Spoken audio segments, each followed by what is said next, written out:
Recently, I was in my favorite used bookstore and I picked up Charlton Heston's autobiography, In the Arena.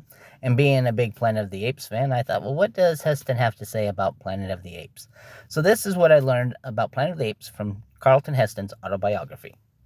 Arthur P. Jacobs went to Charlton Heston's house to personally try to pitch him the idea of being in Planet of the Apes. Heston was liked the idea and agreed that he would do it. It would take Jacobs a year and a half before he was able to get any type of financing for the movie. 20th Century Fox executive Richard Zanuck liked the idea of the Planet of the Apes, but he was worried that people would laugh at people dressed up as apes, that the makeup wouldn't be very convincing. So he earmarked $50,000 so that they could film a test film of people in makeup. Charlton Heston did it with Edward G. Robinson as Zaius, and it also featured James Brolin and Linda Harrison. Obviously, it was considered a success, and they proceeded with the film. The cinematographer of Planet of the Apes was Leon Shamroy, who was considered one of the best cinematographers at the time. Heston had previously worked with him on a movie called The Agony and the Ecstasy, but Heston had found him to be difficult to work with and also slow. He would take up to 2/3 of the shooting day just setting up the camera work. And on a movie like Planet of the Apes that was going to be so makeup heavy, they needed all the time that they could to film. So Heston and Arthur P. Jacobs took their concerns to Richard Zanuck, who in turn talked to Shamroy. Whatever he said must have worked because Heston says that he was quick and a pleasure to work with, and the fact that Heston would have worked on any other movie with him afterwards at any time. Richard Zanuck was enthusiastic about Planet of the Apes, and he did think it was going to be a success, but he was worried about the budget. So in the end, Richard Zanuck ended up cutting 10 days from the shooting schedule. It caused some problems, but they were able to work around it. Heston hated fake beards in movies. They were uncomfortable and caused a bunch of problems. So the beard that Taylor has in the movie is actually Heston's own beard.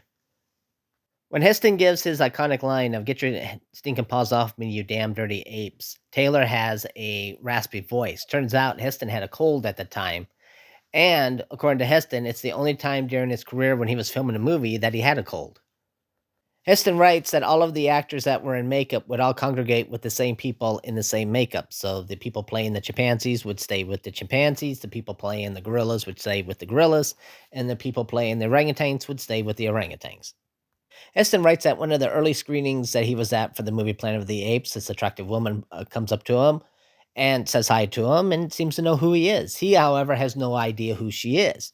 Turns out she's Kim Hunter. He had never seen Kim Hunter outside of her zero makeup and didn't know what she looked like.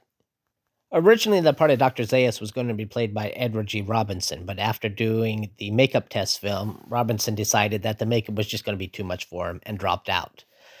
Instead, Maurice Evans got the part, which Heston was fine with because he thought he was a very fine actor and was happy to work with him.